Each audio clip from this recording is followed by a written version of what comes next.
In the realm of the marine industry, Carl Kiekhaefer was a leader. The growth of his outboard motor business, which began in a small factory in Cedarburg, Wisconsin, into a multinational billion-dollar corporation is evidence of that. But his success is also proof of what an ordinary man of ordinary means can do with the resources he has in front of him. After graduating from Cedarburg High School in 1924, Carl Kiekhaefer enrolled in and spent 1 year at the Milwaukee School of Engineering. He also took some night school classes at the University of Wisconsin Extension Division, but he never did earn a degree. Instead, Carl worked, designed, and invented. It was in 1926 that Kiekhaefer was hired as a draftsman at Nash Motors Body Division in Milwaukee, where he, as he put it, spent 2 boring years drawing blueprints. I took to wandering around the plant, Kiekhaefer said, getting to know the foreman, the executives, learning what machines did what, satisfying my curiosity. Ultimately, he was fired for spending too much time talking to a foreman.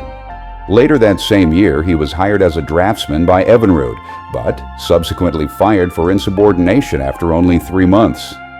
In 1928, Kiekhaefer landed at Stearns Magnetic in Milwaukee, where by 1938 he had risen to chief engineer, was responsible for 6 patents, and what he calculated to be 70% of Stearns' engineering designs. In 1939, the business leaders of Cedarburg approached Kiekhaefer about the prospect of saving a small outboard motor plant from bankruptcy, not by building outboard motors in the midst of the Great Depression, but rather by building magnetic clutches and brakes, which Carl had already been working on for more than a decade. 1939. With financial help from his father, Kiekhaefer opened shop.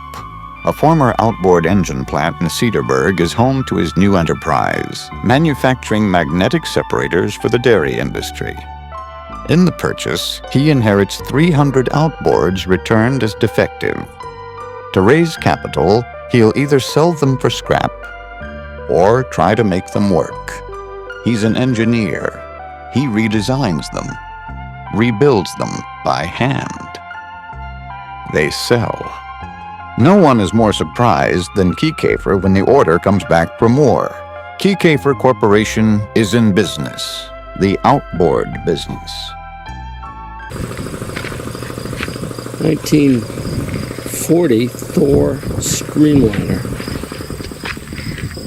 It's basically made up of Thor Hansen parts, but it was produced or put together by Kiekhaefer.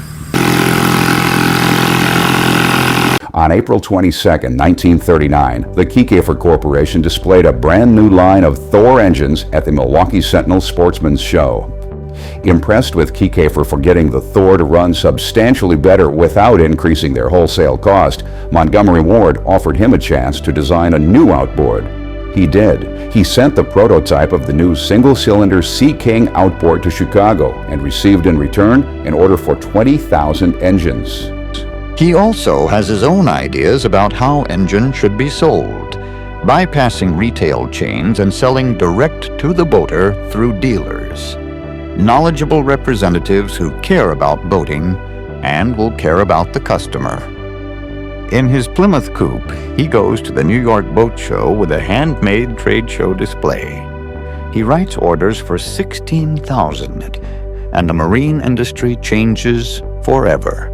Driving to New York in his Plymouth coupe to the New York City National Motorboat Show in January of 1940, Kiekhaefer, from his handmade trade show display, introduced the newly designed and newly named, for the Roman god of speed, Mercury outboard engines, including both single and 2-cylinder alternating firing design, both featuring innovative engineering features that would later be adopted by the entire marine industry.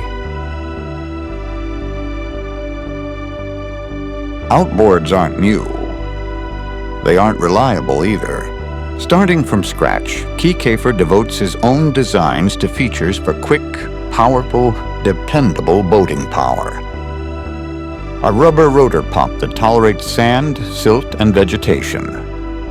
A one-piece streamlined housing that protects drive shaft, waterline, and exhaust from exposure to the elements. And a reed valve induction system.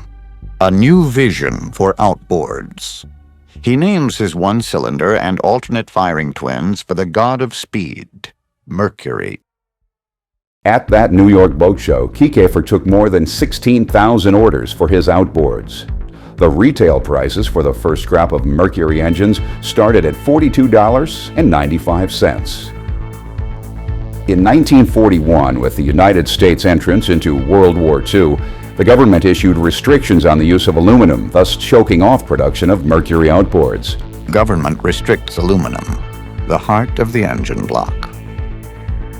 Inventories exhausted, Kiekhaefer looks once again for opportunity. The government needs air-cooled engines for two-man chainsaws. He competes with 6 other firms, but none responds faster. 5 weeks from initial bid to prototype. By now it was November of 1941, and the Kiekhaefer Corporation payroll had dropped from 110 employees to a mere 18.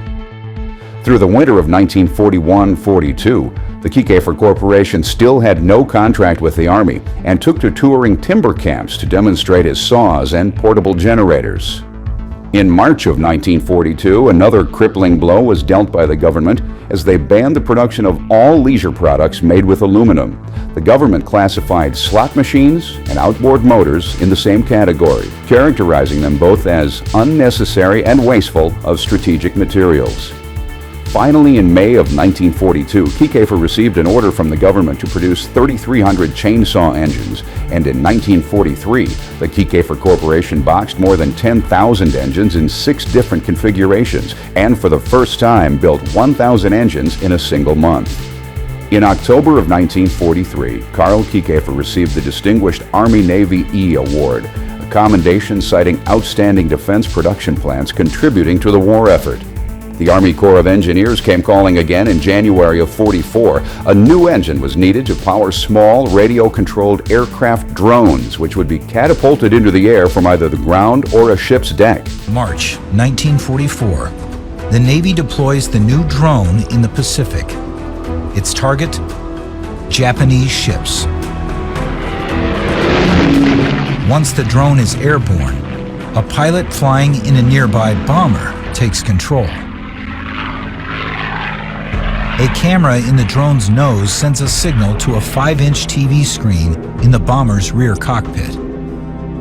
The drone can be controlled from up to 8 miles away. It can carry a torpedo or a 2,000-pound bomb.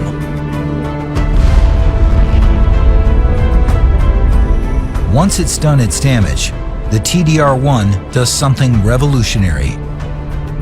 It returns. By the war's end, the Kiekhaefer Corporation was responsible for no less than 51 special applications to air-cooled engines. With the war over and the government's aluminum restrictions lifted, Mercury outboard engines were again in demand, beginning with an order from Western Auto for 33,000 engines from 3 to 12 horsepower. It was on February 5th, 1945, that the iron-fisted Kiekhaefer mandated a 7-day work week with 11-hour days Monday through Friday and 8-hour days Saturday and Sundays from 8 till noon. Even though the war was over, the Army Corps of Engineers wanted production to continue on the chainsaw and drone engines. But because his engineers are encouraged to design for the future, Mercury is ready with a complete line of engines when the war is over.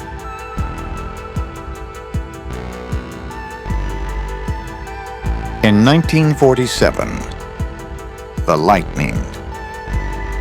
A 10-horse, 2-cylinder engine that outperforms engines rated twice that.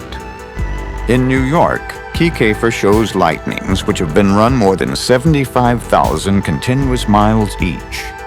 An early taste of Mercury's passion for testing. America's pent-up passion for fun is released, and Mercury grows. Its first expansion is in a large dairy barn, the Corium Farm in Fond du Lac, Wisconsin. Between the engines labeled Mercury and those labeled Wizard for Western Auto Supply, the Kiekhaefer Corporation shipped nearly $1.5 million worth of outboards by the end of September of 1946, not to mention the $3.1 million in sales of the chainsaw engines, industrial engines, and generators built in that same time period. In 1947, Kiekhaefer introduced the Mercury Lightning, a 20 cubic inch twin which was later stacked into a 40 cubic inch 4 and a 60 cubic inch 6. 30 years later, it's what Kiekhaefer referred to as the most important engine Mercury ever built and what put Mercury into orbit. A lot of power.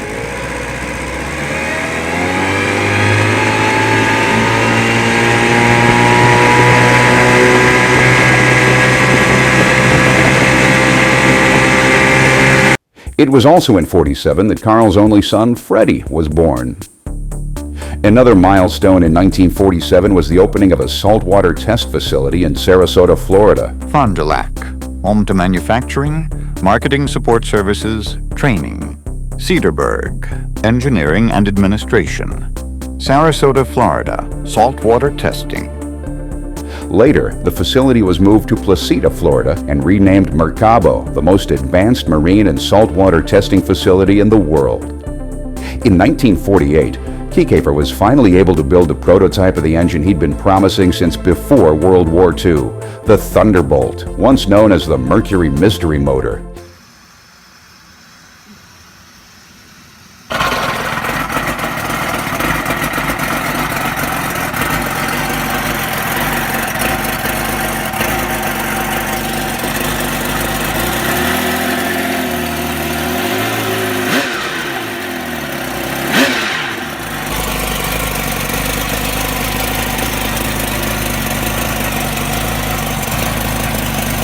It basically became two of the Lightning powerheads welded together, joined by an elongated crankshaft, creating the world's first inline four-cylinder outboard engine. In 1949, lightning strikes twice. The 40 cubic inch Thunderbolt, the industry's first four-in-line two-cycle engine with a one-piece die-cast aluminum block, 1 horse per cubic inch. With the onset of the Korean War in 1950, restrictions on aluminum were again ordered. Frustrated and disgusted with having to once again transition from a peacetime to a wartime operation, Kiekhaefer nearly sold the business to Rockwell, Diston, and Food Machinery and Chemical Corporation. Ultimately, he didn't and refocused his energies on the growth of the business again. The Korean War. And Mercury engines are there, even in the air. Over the next several years, he surrounded himself with some very talented engineers and designers like Charles Alexander and Charlie Strang, and boat racers like Ted Jones and Jim Wynn, who would prove to be an integral part of Kiekhaefer's move to the forefront of the marine propulsion industry. A couple of developments in the mid-50s by Kiekhaefer, the hydraulic Dyna shock absorbers, which saved many a lower unit, and the jet prop exhaust system ultimately became industry standards. It was also in the mid-50s that Kiekhaefer became obsessed with automobile racing. He spent in excess of $1 million pursuing a stock car championship, much to the chagrin of his outboard motor business, which was in desperate need of facility improvement, promotion, and new product development. In 1954, Mercury was actually in the red for $200,000 with posted sales of more than $16 million. Luckily, the MIT professor turned marine engineer Charlie Strang, who was spending most of his night shifts working on Carl's race cars, was also secretly developing what would become the marine industry's first 6-cylinder inline 60-horsepower outboard engine, which would later be dubbed the Tower of Power. For the rest of the 50s, Mercury designs full-throttle fun.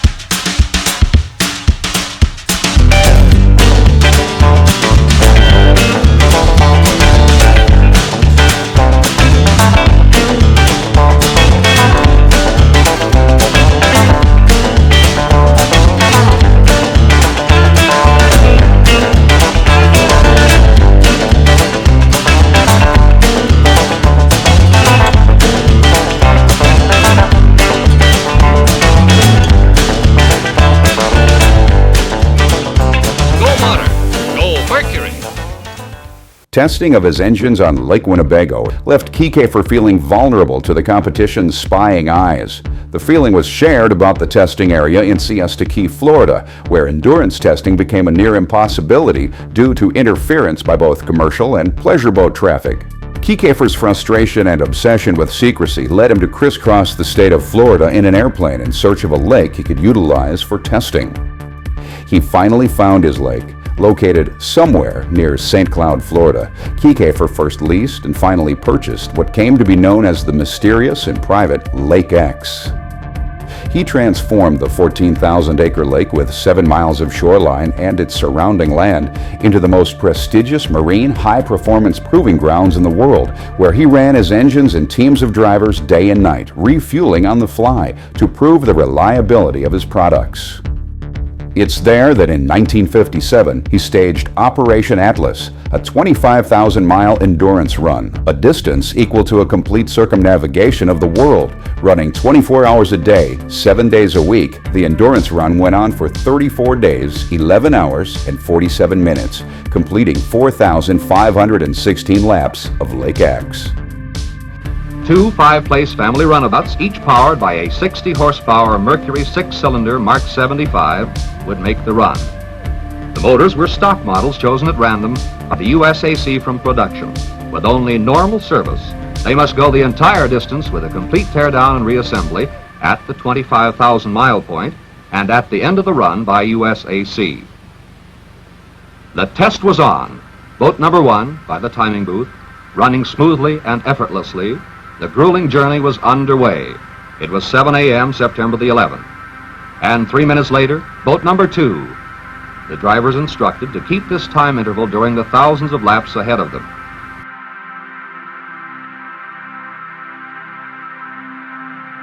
Mercury's strong promotion captures the public's imagination. But innovation earns it.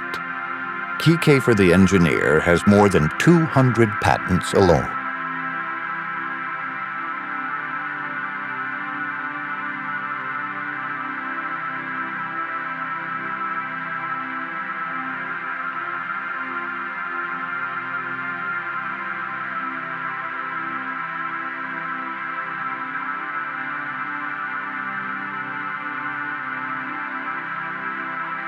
Behind the firsts, Mercury muscle, no one is more committed to boating.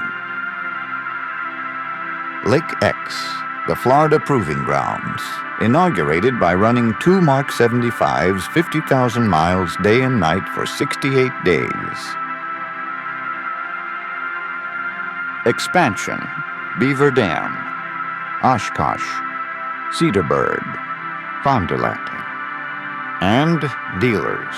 From coast to coast and by demand around the world, their enthusiasm sells.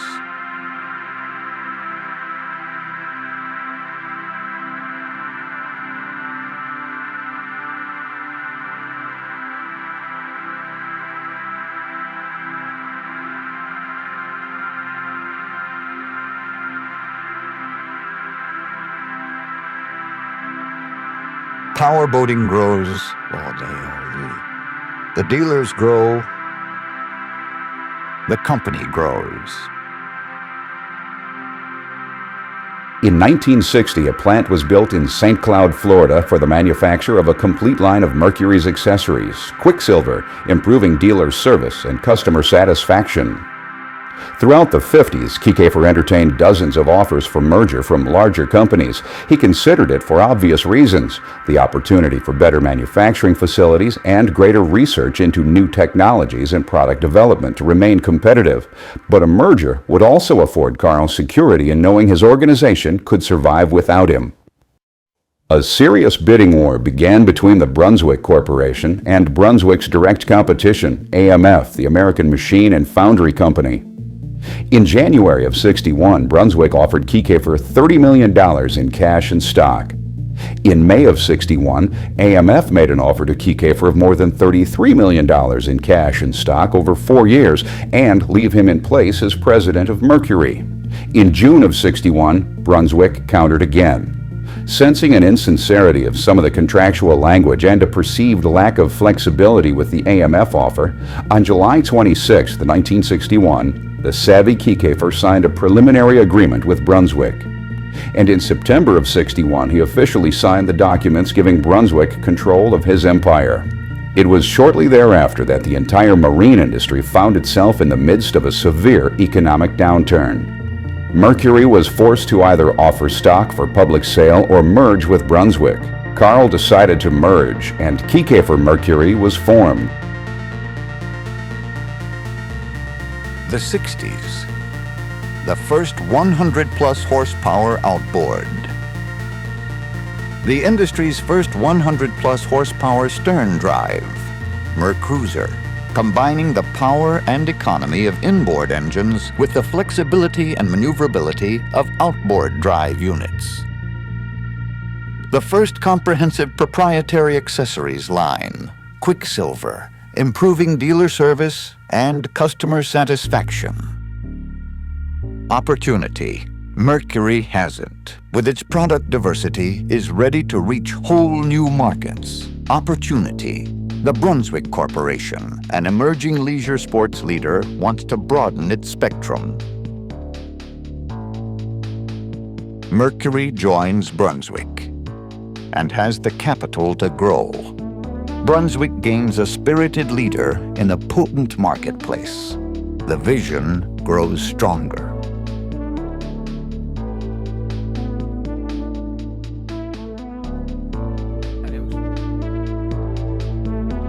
It was also in '61 that Kiekhaefer would begin manufacturing the MerCruiser stern drive. 10 years before, Charlie Strang had shown Carl the idea for the stern drive, but Kiekhaefer, to put it mildly, thought it was a terrible idea. In 1960, Mercury engineers designed the first stern drive unit, an external drive system like an Outboard's, which was attached to an inboard engine. Introduced to the public in 1961, the stern drive was the perfect fusion of Mercury outboard safety and engineering with a large inboard's convenience, power, and fuel economy. Christened MerCruiser, the engine single-handedly transformed the future of marine engine technology, but it didn't exactly start out that way. The initial showing at the Chicago Boat Show received a cool reception. Accustomed to outboard power, boat builders were skeptical to this new inboard-outboard engine. But when Kiekhaefer entered a pre-production model in the 1961 Miami to Nassau race and won, he proved the dependability, speed, and performance of the stern drive. And ever since, MerCruiser has continued to earn its position as the leader in marine propulsion, not just through countless racing victories, but with unprecedented acceptance among consumers and boat builders alike. MerCruiser quickly became the boat builder's choice. It would be the first 100 horsepower production stern drive propulsion system. Not to be outdone, in 1962, the industry's first 100 horsepower outboard would be introduced, and on the suggestion by Charlie Strang's mother to reduce the appearance of the size, be painted black, thus beginning the tradition of the entire line of Mercury products being phantom black in color. In 1963, Jack Hannigan was brought in from Dow Corning to become president of Brunswick.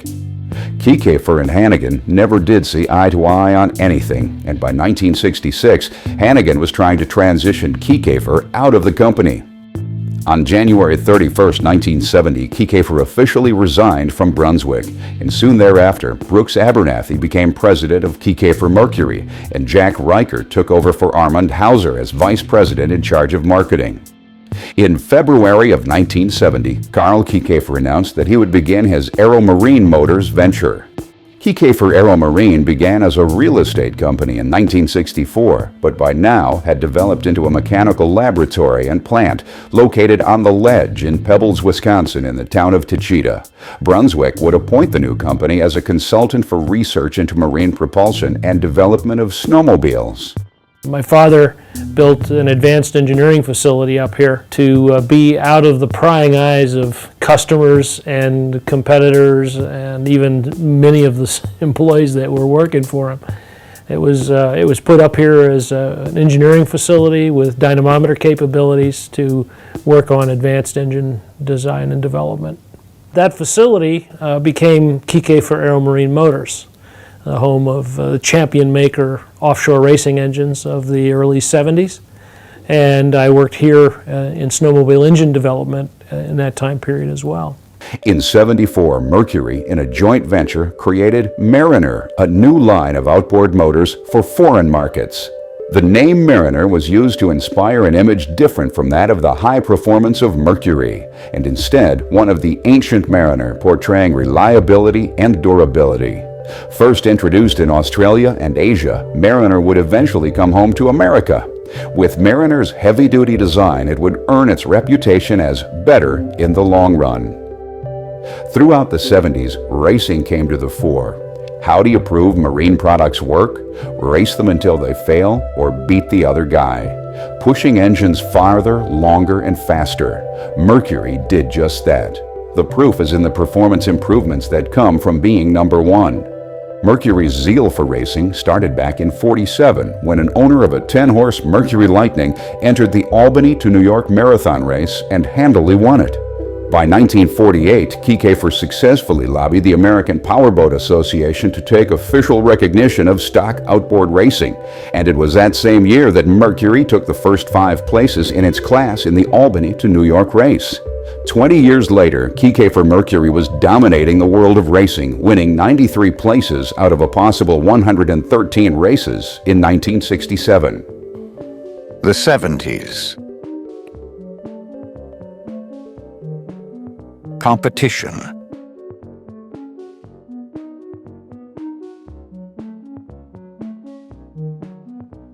How do you prove marine products work? Race them till they fail? Or beat the other guy? Pushing engines farther, longer, faster. Mercury does.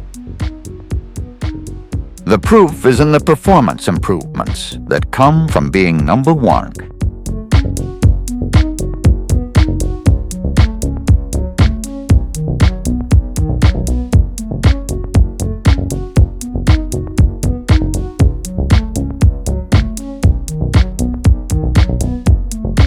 In 1971, Dr. Robert Magoon won 6 first-place finishes driving the Kiekhaefer Aero Marine 1. Kiekhaefer and Magoon were declared APBA U.S. National Offshore Racing Champions. Mercury's high-performance division was officially formed to promote the company's presence in racing in 1973. In 1974, Stillwater, Oklahoma would become home to MerCruiser. The plant officially opened in 1975, and in just 10 years, the 1,000,000th MerCruiser engine came off the assembly line. Throughout the 70s, the MerCruiser line not only grew more powerful, but also became quieter and more environmentally conscious. In 1976, Mercury introduced the Black Max, touted as the meanest, toughest, most beautiful machine Mercury ever built. With the new decade, the 80s, came a changing world, a recession, an energy crisis, the threat of bans on weekend boating, and growing international competition. The core of the problem for Mercury was to be cost competitive worldwide and to meet head-on the challenge of the quality of the new competition. A new manufacturing plant was opened in Juarez, Mexico, and Mercury stopped sponsoring racing teams. In 1983, the Federal Trade Commission put an end to a joint venture with Yamaha begun in 1972. This after Mercury had helped establish Yamaha's reputation in the U.S. Mercury and Yamaha got together. Oh look, this is supposed to have a bolt in it. Nah, you don't need a bolt. And then it has a shift code. Okay, the shift sensor went bad. Okay, you're thinking to yourself, well, how the hell is Yamaha plugging the Mercury? Well, back in the day, that's, what they did. It was on October 5th, 1983, that Elmer Carl Kiekhaefer died from complications from lymphoma. Kiekhaefer once said, "Wherever I'm going, heaven or hell, I do hope they have an engineering department." In 1985, Richard Jordan became president of Mercury. To improve efficiency and become more responsive to the needs of customers, Jordan consolidated the 4 divisions of the Marine Power Group: Mercury, MerCruiser, Mariner, and Quicksilver. Also during the mid-'80s, the idea of consolidating engine manufacturers and boat builders came about.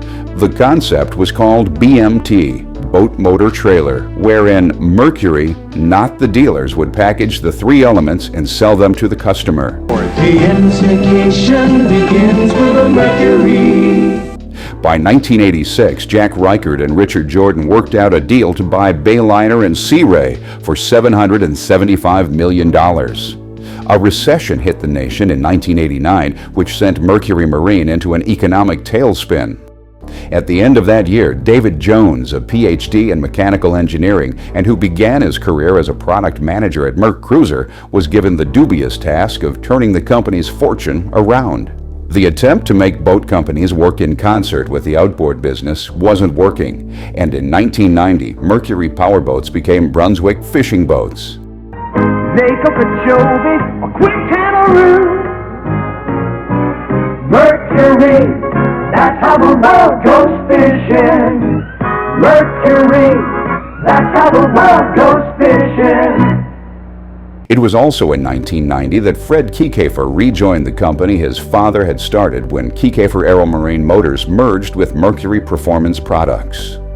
With his return, the High Performance Division introduced the first mass-produced, warranted, supercharged marine engine, the MerCruiser 525 SC. So in 1990, we became Mercury Performance Products, quickly changing our name to Mercury High Performance and then ultimately to Mercury Racing, because that's what people like to wear on their shirts.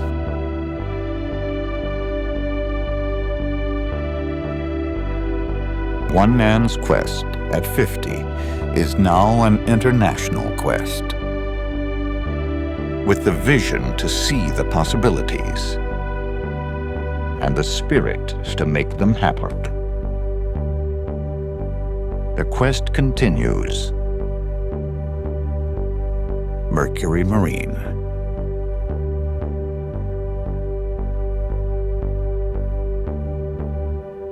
"1995 was a breakthrough year on the technical side as well, with Mercury's introduction of a line of engines known as DFI, or direct fuel injection, which increased the engine's efficiency while reducing its exhaust emissions.